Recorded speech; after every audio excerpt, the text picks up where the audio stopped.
Hey guys, in this video I'm going to talk about the differences between Rocky 4 and Rocky vs. Drago, the Ultimate Director's Cut, and basically let you know what I think is better, which version, and why. It should be noted that the Rocky vs. Drago Ultimate Director's Cut actually works better as a standalone film than the original Rocky 4 does. This one does a great job of really building the relationship between Rocky and Apollo. Basically, we open when Rocky loses that first fight against Clubber. It's followed by Apollo getting the idea to train him, and then of course he has the comeback fight. The cool thing is we actually do see like some new footage from Rocky 3 post-fight, and it's all played to that song Sweetest Victory, so it's a great strong opening that I actually do prefer to the original cut. But that's where my preference for the new cut more or less ends. Rocky vs. Drago Director's Cut is marketed as having an extra 40 minutes of never-before-seen footage. Basically, it really only feels like 10 minutes though. Now, the original runtime was about an hour and a half. This new one's got maybe about 2 more minutes, so essentially they cut out a lot of scenes and replaced it with other stuff. Notable omissions, of course, are the robot. Anything associated with the robot is gone. Polly has no birthday in this. Even the early anniversary between Rocky and Adrian, where he gives her that weird snake bracelet watch thing, like that's all cut. And even the sparring match near the beginning between Apollo and Rocky, that's gone as well. The most notable added scenes were this conversation that Rocky and Apollo had in front of his house, which I didn't really care for that scene. I kind of felt like Stallone had to put that in because he took the other scene out before they had dinner with Adrian, Polly, and Rocky. But essentially he was washing his Lamborghini and then he got the phone call from Apollo. So stripping that out, Stallone really had no choice but to put this in. But I am not surprised the scene talking with Apollo in front of his house was cut from the original film. I did really like the extended funeral scene. There was a great speech from Duke just talking about like the philosophy and the life of the warrior. And then Stallone himself had an amazing speech. Very heartfelt, very emotional. He basically was on the verge of bawling out, but he was trying hard as he could to like hold it in. And if you didn't feel anything watching that, you know, check your pulse. You may not even be alive. Like, that was an emotional scene, and it's just brilliant acting on Stallone's part. Now, it's interesting because Stallone did say he wished he'd never killed Apollo's character. I feel like he's been watching too many comic book films because it's like they never want to kill off a character, so they always have that opportunity to bring him back. Essentially, it sounds like Stallone wanted to turn Apollo into like Professor X and just have him rolling around in Rocky 5 and Rocky 6 and taking on more of that mentor Mick type role. But going with that alternate narrative, he even alluded to the fact that the Creed films probably wouldn't even exist, and those were pretty amazing spin-offs, so I'm glad he actually did kill off the Apollo character overall. Now, Stallone says he initially needed like a big hook for the audience, that's why he killed off Apollo, and now he's kind of saying, well, I don't necessarily think I needed to do that, but I have to disagree with him there because it just provides like a much stronger emotional impact to get us on this journey. I mean, because a hero of a story needs an event that radically upsets their equilibrium and control, which arouses a conscious desire for something that he feels will set things right. Something that he has to go after. There's gonna be a time when you're gonna have to do things that other people don't think are right, but they're gonna be right for you. You gotta do what you gotta do. I did like how he tied in a very similar scene from Rocky 2 back into this new cut of Rocky 4 where he tells Adrian, I never asked you to stop being a woman, you know? Please, I'm asking, please, don't ask me to stop being a man. There's a reason why I refer to Stallone as a man's man. He gets it. Men and women are actually different, despite how hard they try to blur the lines and come up with who knows how many pronouns these days. As far as the revenge plot goes, there's much bigger implications in Rocky 4 than just man against man. The original did take place during the Cold War after all, and there was a big nationalistic theme in the film, which more or less got gutted in this director's cut. For example, one of my favorite lines in the original, which was cut, was when Apollo said, "This is us against them." And the thing that I really like about that line is the us part. Because Rocky is an Italian-American, Apollo is a Black American, but they're both American, and they have that in common and sees themselves as more or less the same in a lot of ways. Which is a whole lot better than the divisiveness we have in this country nowadays.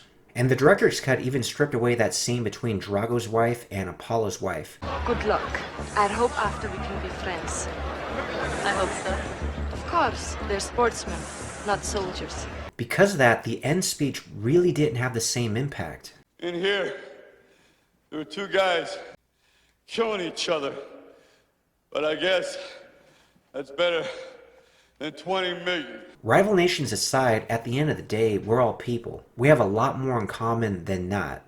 After all, what do people want in life? Aside from getting to watch Rocky IV in the theater again, you'll find that at its core, it's a lot of time the same thing. It really has a lot more to do with the psychological makeup of man from within rather than ideological differences. But going back to the funeral, what Rocky makes you realize is that he really does owe everything to Apollo. I mean, yes, in Rocky III, Apollo did believe in him and he did help him win the title back, which cemented a great friendship. But more importantly, Rocky reminds us that Apollo really gave everything to Rocky and his family. The opportunity in the first place. This is the land of opportunity, right? So Apollo Creed on January 1st gives a local underdog fighter an opportunity. And this is why Rocky resonates with so many of us on a deeper level. It's been said that the massive men lead a quiet life of desperation, that most people waste their precious time and die with the feeling that they've fallen short of their dreams. But whether one reaches their dreams or not, the more important thing is this, which Stallone perfectly articulated in the Making of documentary. Now, we know you've agreed to have this an fight, but don't you opportunity think you're moving a little too to quickly? go for it one time. At least the opportunity. If you fail, Rocky Balboa will have no official championship title. which quite often happens, at least you had the opportunity. Drago, what does this When that fight mean to you? opportunity Do you have any feelings is on it? denied and you never get that moment to shine, to show what you have, that's what drives people insane. Speaking of opportunity, I really wish that co-editor would have given Stallone the opportunity to give that whole speech uninterrupted. Does the title mean anything to you anymore? Everyone dreams. Stallone's goal for the new cut of Rocky IV was to change the tone of the film, to make it a little more like Rocky I and Rocky Balboa and less like a cartoon.